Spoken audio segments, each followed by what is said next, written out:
Hola, ¿cómo están? Yo soy Carla y hoy en Entre Líneas les voy a platicar sobre el libro Diario del Dolor de María Luisa Puga.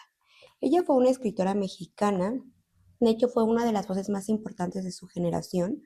A esta generación de mujeres se les llamó las escritoras del silencio porque eran constantemente invisibilizadas por los hombres en el ámbito literario y no se les daba el reconocimiento que merecían.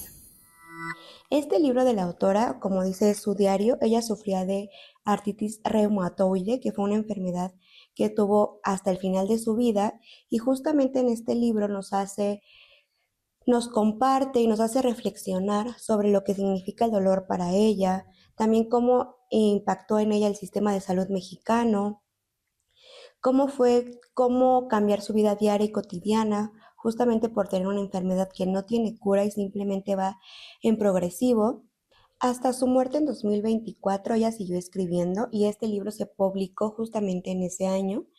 También, bueno, una frase que ella decía es, la escritura no cura, pero acompaña, es mi manera de estar viva y justamente las personas que han leído este diario o algo de la autora refleja mucho lo que ella está pasando justamente en su escritura. Ella fue una de las primeras escritoras mexicanas en escribir sobre el dolor y cómo este impacta, porque en el libro el dolor es un personaje, no es como alguien externo o como es siento dolor y ya, no, ella lo ve como una persona, habla con él, empatiza con él, a veces lo entiende, a veces lo odia, ¿no? Pero simplemente sabe que ella va a estar con ella toda su vida y es cómo aprender a vivir con esto. Y justamente este libro en 2021 fue relanzado por Colecciones de la UNAM.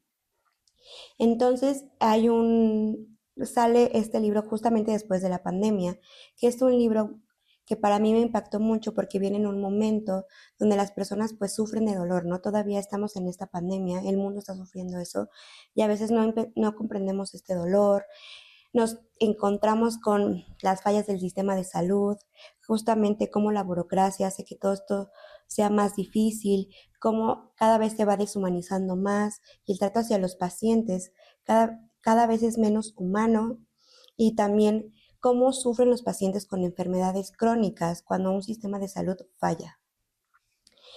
Este libro justamente eso es lo que hace, es una crítica al sistema de salud mexicano en especial porque ella es mexicana y ella pasó por todos estos procesos, porque ella nos cuenta cómo era el martirio de tener que ir a sus visitas a los hospitales, pasar por diferentes, ¿no? De que tienes ahora que ir a nutrición y de nutrición te tienen que dar una cita y luego radiografías y luego estudios y para todo esto es muy largo, ¿no? Hay veces, hay citas cada 6 meses o hasta más tiempo la gente tiene que esperar.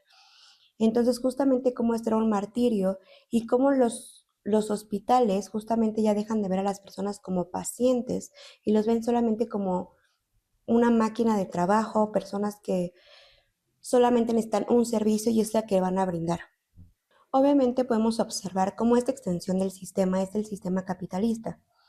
¿Por qué? Porque justamente hay que acordar que el capitalismo se rige por la producción y cuando una persona deja de ser pues apta para producir, ya no es válida o ya no es lo suficiente buena para este sistema.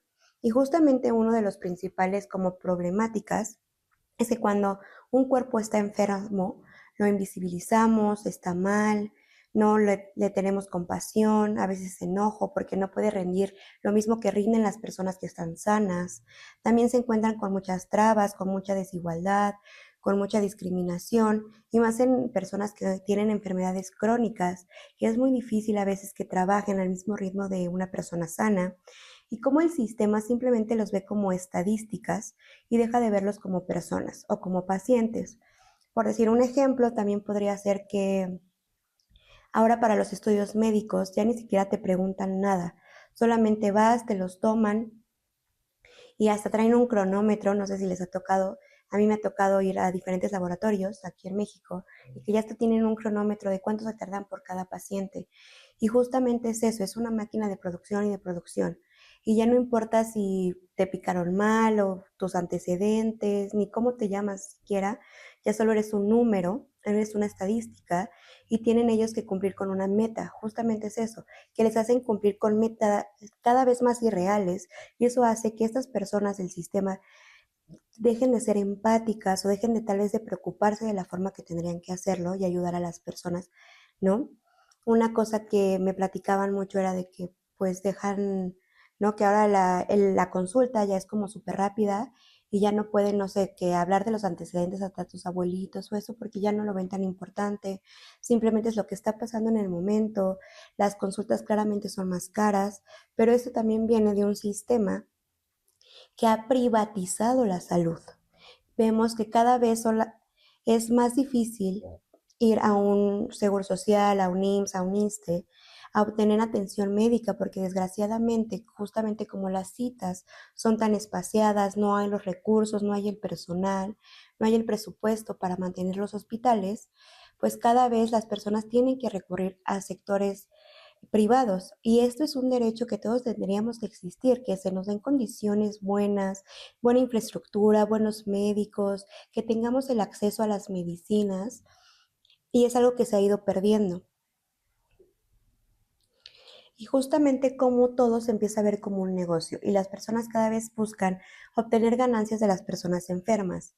¿Esto qué quiere decir? Hay muchos ejemplos, han salido casos alrededor del mundo donde hay doctores que inventan que algunas personas tienen enfermedades como cáncer, justamente para recetarles medicinas, estudios, y esto hace obviamente que ellos facturen más y tengan más dinero, pero están claramente arruinándole la vida a una persona, ¿no? Porque un diagnóstico de cáncer es muy duro para cualquier persona y luego imagínense que no lo tengan y al final te enteres de eso por la falta de ética de una persona que al final juró, ¿no? Tener como esta empatía, esta dedicación a cuidar a los enfermos y cómo no sucede. Pero también tenemos la otra parte, el otro lado, de personas que fingen estar enfermas para obtener beneficios de otras personas.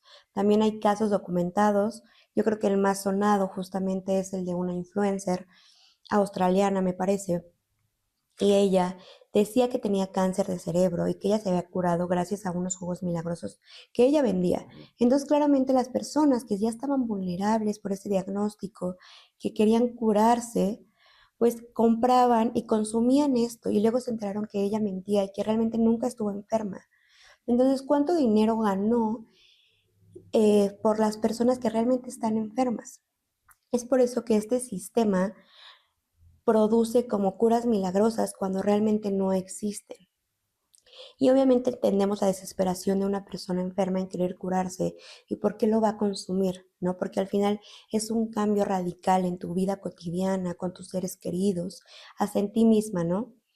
Y también es importante recalcar que este sistema hace que las personas como que compitan unas a otras e impone la energía y el tiempo y cada vez es lo que menos tenemos, porque estamos trabajando y trabajando y esto nos dice, si no estás haciendo esto, estás haciendo algo mal. Y justamente en este libro María Luisa explora su dolor, explora cómo este dolor se convierte en un personaje de su vida, en alguien que va a compartir con ella hasta el último día de su vida y cómo hay veces que es más soportable y otras no. Pero justamente cómo nuestro contexto hace que sea a veces más llevadero. Justamente también ella habla de cómo las personas allegadas a ti a veces se alejan porque no saben cómo tratarte, porque ya no estás sana, tal vez ya no puedes hacer las mismas actividades que hacías antes. Y esto al final repercute en tu vida social. Hasta uno mismo ya nos platica que hay veces que no se quiere levantar de la cama, que no tiene la energía, que no tiene ni siquiera las ganas, quiere estar tirada, pero pues siempre es como de, lo vas a estar bien, vas a salir adelante, todo va a estar bien. Y a veces hay, simplemente dices, no, no lo va a estar y no quiero estar bien y hoy me apetece estar tirada y es algo que ella como que concilió justamente con ese dolor, que había días en que no podía y estaba bien no poder. Y justamente cómo el sanar en colectivo hace que esto sea más llevadero. ¿Por qué? Porque justamente nos explican y creo que la mayoría al compartir nuestras experiencias y darnos cuenta que tal vez otros están pasando por lo mismo que nosotros, nos hace que nuestra situación tal vez ya no sea tan grave o ya no la sintamos tan horrible, tal vez, como realmente es. Entonces ella nos dice que a veces en esto de platicarlo, de convivir con personas que están pasando por lo mismo, hace que este dolor sea menos. También una de las pautas que creo que es muy importante justamente es la escritura.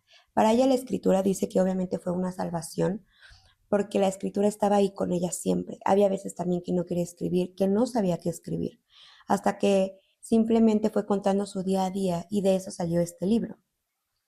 Obviamente ella nunca dejó de escribir en toda su vida y algo que obviamente es como muy importante para ella fue que la resistencia viene de la escritura. Y la autora nos platica que esto se convirtió en un salvavidas, donde a veces el dolor se olvidaba. Ella nos lo dice como que el dolor se ponía ahí conmigo al lado y los dos escribíamos. Y a veces el dolor tomaba la palabra para escribir sobre lo que estaba pasando. Porque algo que es importante también es todos los cambios que hay en tu vida cotidiana con el trabajo. Uno de ellos fue que ya tenía que usar silla de ruedas en un momento y cómo esta estructura nueva, este artefacto cambió toda tu dinámica, porque hay lugares en tu casa que no están acondicionados para usar silla de ruedas. La ciudad no está hecha para tener silla de ruedas. Desgraciadamente, son muy pocos los espacios que están habilitados para personas con discapacidades y justamente hay veces que otras personas los ocupan cuando no los necesitan y esto hace todavía que sea más difícil como usarlos. También otra cosa es cómo cambia la dinámica con tu familia. Ella nos platicaba que vivía con alguien, la mayoría estuvo soltera y ella tuvo que trasladarse a otro estado por sus pulmones, por el aire. Entonces, cada ciertos meses tenía que venir a Ciudad de México y como era tan difícil y cada vez más difícil para ella viajar en esas condiciones, porque justamente no hay condiciones para las personas que tienen alguna discapacidad y cómo cada vez era más difícil. Y cómo la enfermedad es un espacio donde el dolor tiene su propio tiempo, su propio, pues su propio plazo, ¿no? Para hacer las cosas y que a veces es como de hoy me voy a sentir bien, mañana tengo todo esto que hacer y me voy a levantar con todas las ganas y se llega esa mañana y es de no lo voy a poder hacer porque hoy me duele más y cómo modificar todos estos planes, que ya no se van a poder hacer en ese momento, sino después, cuando me duela menos. Y hay veces que uno se frustra por estas cosas o las otras personas no lo entienden, ¿no? Como que a veces nos dicen, no, pues no importa, levántate, va a estar bien y al rato se te quita. Pues no, simplemente quiero dejar que me duela y cuando ya deje de doler, pues hacer mis otras actividades. Solo es postergarlas un poco y justamente cómo va cambiando estas dinámicas con uno mismo. Es por eso que este libro a mí me gustó mucho, la verdad. Es un libro súper chiquitito. Miren, está súper chiquitito. Y es muy personal, es un libro obviamente muy personal, se lee muy fácil.